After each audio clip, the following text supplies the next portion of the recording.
Breaking news from WRAL. Coverage you can count on. Durham police are investigating a shooting and stabbing on North Austin Avenue this morning. Coming up, I'll show you just how large this crime scene was. And another day with intense heat. We have a heat advisory. It'll feel like 110 this afternoon, but not much longer. I'll show you what's going to bring us some cooler temperatures later in the week. Plus, a new running mate for former President Trump and his first public appearance since Saturday's assassination attempt. What's in store for day 2 of the Republican National Convention? And what your child is allowed to bring to school could change. The push today to ban cell phones in Wake County public schools. As parents, we know sometimes it can be tough to get kids to look up from their screens, right? But we want you to look up right now and take in this beautiful sunrise. This is the screen we want you to pay attention to, your TV screen. Thanks for joining us. I'm Renee Chu. And I'm Jeff Hogan. Thanks for making us part of your Tuesday here as we get started. Sunrise on the way, another hot day on the way. Those feels like temperatures. Elizabeth Gardner in the WRAL Severe Weather Center. Nothing to mess around with. Again, we hit 112 yesterday. Yeah, that was the heat index yesterday. It could easily be very similar today, up to 110 in some parts of the viewing area. Another heat advisory, so the second one within 2 days. And even Sunday, our high was 100. We hit 101 yesterday. Probably going to be around 100 again today. But the heat index likely to be 107 to 108 in the Triangle and could be up to 110 down in some of our southern counties. This is a live look outside. We do have some cloud cover that we're waking up to, mainly because of the amount of moisture in the atmosphere. Our dew point's way up at 72, so it's a very sticky start this morning with the temperature in the upper 70s. And we're looking at mid to upper 70s really across the viewing area right now. We do have a small chance for thunderstorms later this afternoon, but that chance goes up a little bit for tomorrow. We actually have a level 1 risk for tomorrow. I'll walk you through the timeline coming up. But one more day, well, even tomorrow is going to be fairly hot too. Don't get me wrong. But 100 for today. Hopefully that's the last triple-digit day, though, that we'll see this weekend. Hopefully at 6:01, Elizabeth, a quiet start to your morning commute around the capital city this morning. The Beltline 40 all moving nicely, as you can see from the sensors. Similarly, in Hillsborough, Durham, Chapel Hill, all the major routes, I-8, 85, 85, all flowing nicely this morning. Let's go ahead and take you outside and give you a live look at the Beltline this morning. There's a camera view from I-440 and Capitol Boulevard, delay-free at this hour. Ken, thanks. Breaking news, a shooting and stabbing around 2 a.m. in Durham. Officers shut down part of North Austin Avenue for hours as they investigated. Nick Perlin is in the WRAL Breaking News Tracker at the police department. And Nick, we know the crime scene covered a large area. Renee, that crime scene did clear out around 4 this morning, but I do want to get you to this video from the WRAL Breaking News Tracker just to show you what we're talking about here. You can see that crime scene very large around North Austin Avenue and Liberty Street. You can see evidence markers here scattered throughout the road, as well as investigators taking pictures of this crime scene to try to gather more information. Now, we do know Durham police are investigating a shooting and a stabbing, but at this point in time, I'm still trying to learn how many people were involved and, of course, how many people were hurt. I'm going to keep pressing for more information with Durham police, and as we get new information, I'll be sure to update you. Live in Durham, Nick Perlin, WRAL News. The Republican National Convention resumes today. The focus for day 2 will shift to immigration. Opening day included the first public appearance from former President Donald Trump since he survived that attempted assassination Saturday. You see the injured ear there with the bandage on it. He was greeted with chants of fight from the crowd. Trump appeared alongside his new running mate, J.D. Vance, and Congresswoman Marjorie Taylor Greene spoke early in the night, followed by Senator Tim Scott and Virginia Governor Glenn Youngkin. President Trump is expected to speak Thursday. Michelle McConaughey has an eye on all of this from the WRAL Live Center. Michelle, what's on the schedule today? Yeah, Jeff, looking live right now in Milwaukee. Day 2 of RNC will happen today. Tuesday's theme will be Make America Safe Again. We're hearing from Donald Trump's son, Donald Trump Jr. He reacted to the assassination attempt on his father's life. Take a listen. Listen, he got shot, and 5 seconds later, he's up defiant and fighting back. That's what he's going to bring to our country. That's going to bring the resolve that we need on a world stage so we can stop the wars, that we can start bringing our economy and growth and jobs back. That's exactly what we need. So it's not that he's processing it over 48 hours. He was back in the game in 5 seconds. Again, day 2 happening today in Milwaukee.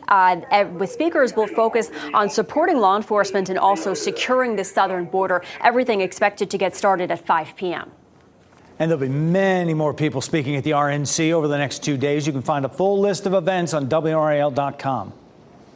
President Biden sat down with NBC's Lester Holt for a one-on-one interview last night as the RNC was happening. Here's the president's response when asked about the Secret Service.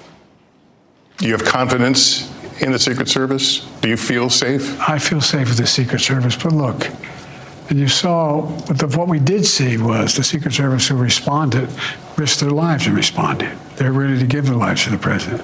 The question is, should they have anticipated what happened? Should they have done what they needed to do to prevent this from happening? That's a question that's an open question. Biden also said that it was a mistake to say he wanted to put a, quote, bullseye on Trump, but argued that his rival's rhetoric is a real problem. Democrats are planning to speak about Project 2025 in Milwaukee this morning. Project 2025 is a 900-page policy written by Trump allies in anticipation of a second term. The plan would dramatically overhaul the tax code and create strict abortion restrictions and change many government programs. Members of the DNC will talk about Project 2025 and its implications this morning at 9 a.m. We're learning more about the investigation into former President Trump's attempted assassination. Here's what we know now. The FBI says technicians are working 24 hours a day on the shooter's cell phone and laptop. They gained access to Thomas Crook's phone yesterday. The House Oversight Committee has formally requested documents from the Secret Service as it investigates the assassination attempt. The committee plans to hold a hearing next Monday.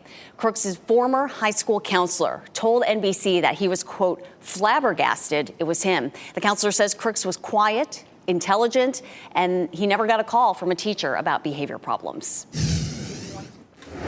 And happening right now in the WRAL Live Center, following some breaking news in Raleigh, a massive fire on Donald Ross Drive. We have Sky 5 over the scene right now. I want you to look at the damage to this building here. Again, this is on Donald Ross Drive. Several first responders on scene. That fire appears to be out, but things are still smoking, so they're still putting water on this fire. There was a fire there last night as well. This is the second time that fire crews have been called out to this scene. We saw many people standing across the street. They had to evacuate everybody out of this building. Again, this is the second time this structure is burning since last night. A firefighter was taken to the hospital for heat-related injuries. We do not know if anybody was inside this building at the time of the fire. But again, Sky 5 zooming out a little bit, you might see people standing across the street. They have evacuated everybody out of this. It appears to be apartment buildings. You see there's a lot of stuff in the yard here. The second call came in around 5:14 this morning for the second fire. You can see the people standing right across the street at the top of your screen here. We're working to get more information. As soon as we have that, we'll bring it to you from the Live Center. Covering Wake County, your child's classroom may soon look a bit different. A group is making a new push today to ban cell phones inside Wake County public schools. WRAL's Laura Levine joins us live from Wake County Schools headquarters in Cary. Laura, this proposal comes as some Raleigh leaders and parents worry about cell phone use and its effect on mental health and academic issues. Jeff, you can expect this to be a big talker during today's school board meeting here behind me. Now, if you have a smartphone, you know that the notifications come in about the amount of screen time you use. Well, these concerned parents tell us that that percentage is much higher for children, especially during school hours. So members of this group who are presenting this idea today includes a former councilwoman, Nicole Stewart, a family doctor, and others. They're expected to request a district-wide ban at today's meeting. The group is worried about mental health and academic issues stemming from mobile device use. Several counties in North Carolina have already issued one of these bans, if you will, and feedback in those counties indicates students are paying more attention in class. If you've got 3 kids who are on their phone in the classroom, it's distracting the class, and those children's grades are going to suffer. So the best way to think about this is it's a collective action issue, and if we all do it together, we can all stand hard together, firm together as parents, and do the right thing for our kiddos. Currently, Wake Schools lets individual schools determine cell phone policies and enforcement. Many schools ban them from being used in the classroom. However, that policy really is different school from school. So the school board will meet at 5:30 tonight. They're not expected to take any action on this, just a discussion. Laura Levine, WRAL News, live in Cary. New Title IX regulations will mean changes to Wake County school policies on sex-based discrimination. Later today, the school board will consider several language changes, and those include clarifying Title IX complaints don't have to be written down, and also updating the district's investigative processes. The Biden administration has approved new rules implementing the law that go into effect August 1st. The law that bans sex-based discrimination at educational institutions that receive federal funding.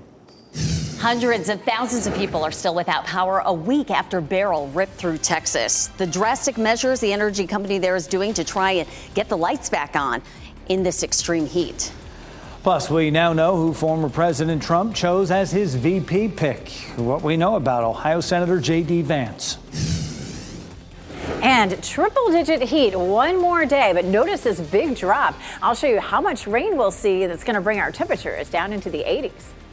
As you get into your car, tune to WRAL News Plus on your radio in Raleigh on 99.3 FM, in Durham 96.5 FM, and everywhere on 101.5 HD3.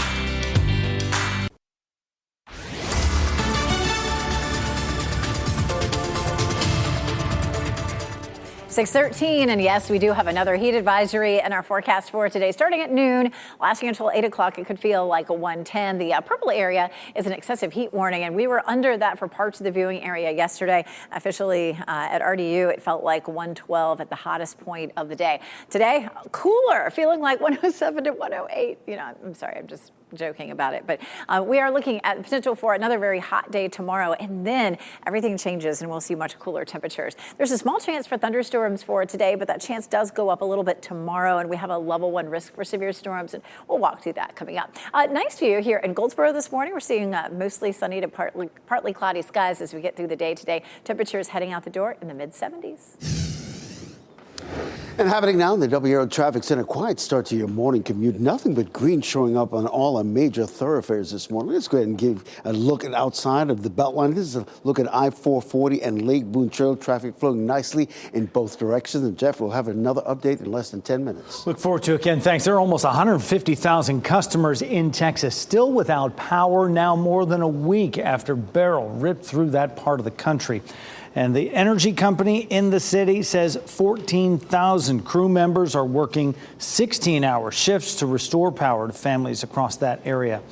Now, the Texas Public Utilities Commission has initiated an investigation into the company's response. The governor threatened to issue an executive order to force the company to improve the reliability of its equipment. A federal judge has dismissed the classified documents case against Trump, but it's already being appealed. Judge Aileen Cannon said the appointment of the special counsel in the case, Jack Smith, violated the Constitution. She used an argument laid out by conservative Justice Clarence Thomas in a recent Supreme Court ruling. Smith had charged the former president of mishandling top secret documents after leaving the White House. Last night, a spokesman for the special counsel's office said the Justice Department has approved plans to appeal. Trump picked Ohio Senator J.D. Vance to be his new running mate. Vance is 18 months into his first term as U.S. Senator. He's a military veteran who was deployed to Iraq. He went to Yale Law School, wrote a best-selling memoir, and then set his sights on politics. Vance is largely aligned with Trump's political beliefs, like opposing abortion rights and aid for Ukraine. Last night, the Biden campaign blasted the nomination, releasing a statement that reads, in part, Donald Trump picked J.D. Vance as his running mate because Vance will do what Mike Pence wouldn't do on January 6th, bend over backwards to enable Trump and his extreme MAGA agenda. If they win, Vance would be the third youngest vice president in history.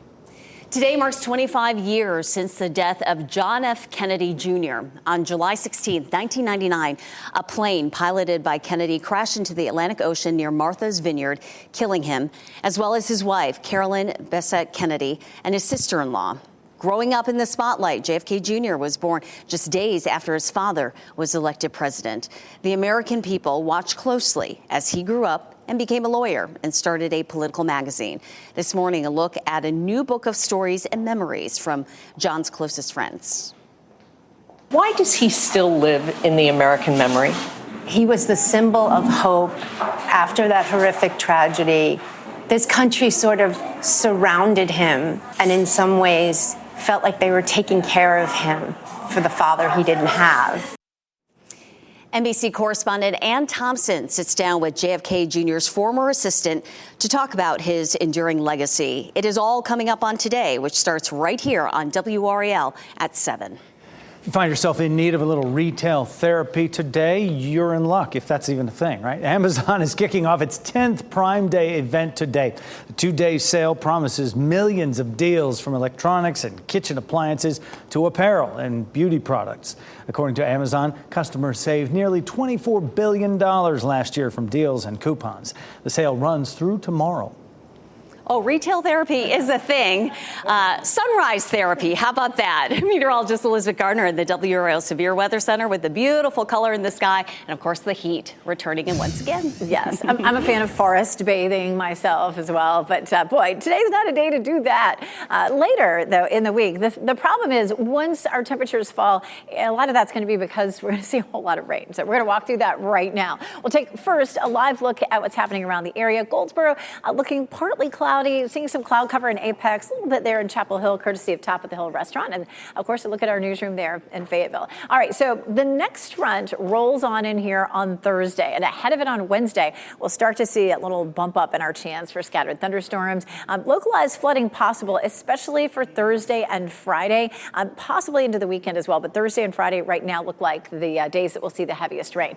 The front here is coming through the Midwest. A little bit earlier in the newscast, we saw some video of some damage that was done in Iowa. That front will drop southward. We're not likely to see widespread severe storms, but we are likely to see a lot of rain out of the system. First off, today, we'll pause it there at 4 o'clock, and you can see just a handful of showers and thunderstorms. And then again for tomorrow, as that front gets a little closer to us, we may end up seeing a little bit of a line. That's Wednesday morning, and we'll pause it there at 1 o'clock, and then again around the middle of the afternoon, around 5 o'clock. And you see that line of thunderstorms that develops, and that's one of the reasons that we have that level 1 risk for tomorrow. Wind damage would be our biggest threat. Let's take a look at that from the triangle area northward is where we have that level 1 risk for severe storms tomorrow. And again, wind damage would be the big thing that we'll be watching for. We jump ahead to Thursday afternoon. The front is stalled over us at that point, and you can see the yellow color contours. That's where the heavy rain is. That continues really into Friday and Saturday, and our chances for rain just continue to grow. Watch the color contours here. The red along the coast spreading inland as we get through the next few days, especially when I say next few days, Thursday into early next week. It's a 60 to 70% chance of rain every day starting Thursday. And those red color contours are up to 4 inches of rain. We do have a flooding risk on Thursday. It's a level 2 risk. If you remember last Friday, all that heavy rain that we saw, we had a level 2 risk, and parts of the viewing area down to the south and east are in a level 2 risk again on Friday. How much rain? As much as 3 to 4, maybe even some pockets of 5 inches, but spread over the 5 days. Again, we're likely to see that rain starting on Thursday, heavy at times, continuing into Monday. Look at those temperatures, though. It is going to be so nice to have that break with those highs in the 80s. So that's what we will enjoy. But we're not quite there yet, Ken. Another triple-digit day for today. So just take it easy out there one more day. I know, but looking forward to those 80s. Yes. Ooh, and here's something you can look forward to this morning. Nothing but free and clear this morning, particularly in the capital city. The Beltline 40 this morning just flowing nicely in both directions. Let's take a closer look at Durham, Hillsborough, Chapel Hill. Similarly, all the major routes are delay-free this morning. Let's go ahead and take you outside and show you I-40 and Airport Boulevard. I know many of you have maybe a flight in the next couple of hours, getting ready to head to the airport. Free and clear this morning. If you're listening to us on the radio, we always appreciate that. You can do the same by listening to us at 99.3 FM in Raleigh and 96.5 FM in Durham. And coming up in What's Trending, a fan favorite TV series will soon return after a long break. We have a behind-the-scenes look at the filming of the 5th and final season of Stranger Things. And today we're expecting to know if third-party candidates like RFK Jr. and Cornel West will be on the ballot in November in our state, why the state's election leaders have been resisting putting them on. And here's a look at your winning NC Education lottery numbers on your screen right now. We're back with What's Trending in a moment.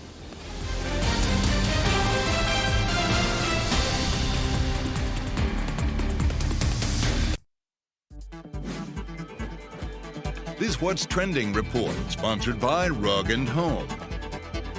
2 years later, Stranger Things Season 5 is halfway done filming. Can't wait. Ken Smith is here now with What's Trending, Ken. Absolutely. Netflix dropping a first look at the show's 5th and final season. We get a behind-the-scenes look at exactly what's going on in that show. It's in 5th and final season. We can't wait to see exactly what's going on. Oh, fans have been waiting for this final season, and what a run it has been, spanning over 10 years. Millie Bobby Brown, the star, says she was 10 when they first started filming this, and now she's 20. Stranger Things getting weirder as the seasons went on, Ken. Time flies. All right, let's talk about the All-Star game. Teoscar Hernandez wins the home run derby with hitting 14 home runs. He plays for the Los Angeles Dodgers, of course. He exiled Kansas City Royals shortstop Robert Witt Jr., who just hit 13 home runs. Major League Baseball's All-Star Weekend concludes tonight with the All-Star Game between the National League and the American League. Catch that on Fox 50 tonight, 8 o'clock as well. First Dodger ever, by the way, to win the home run derby. Nice. Ken, thanks. The Never-Ending Story will have its 40th anniversary this year, and to celebrate, it's returning to theaters to mark the occasion. The 1984 fantasy film is about a kid who escapes into a book, which leads to an adventure to save a land called Fantasia. It will be re-released in theaters July 21st and 22nd, and there are theaters here in the Triangle that will be showing this movie next week. Today's your last chance to visit BU Cafe's Boxyard RTP location. The Durham coffee staple is closing that location after today. This comes less than a month after BU closed its longtime brick and mortar location on Main Street in Durham. The company says the decision was necessary as they continue to restructure after the pandemic. And another hot one today, a heat advisory. It could feel like 107 in Durham, 110 in Fayetteville, 108 in Rocky Mount this afternoon. I'll show you a front that's going to change all this and give us a break from the heat coming up. And we get this live look right now. This is Donald Ross Drive in Raleigh, where crews are working to put out a fire there. We have an update from the WRAL Live Center next. And we're taking you live out to Milwaukee on day 2 of the Republican National Convention. The big takeaways from day 1 and who you can expect to speak on stage today.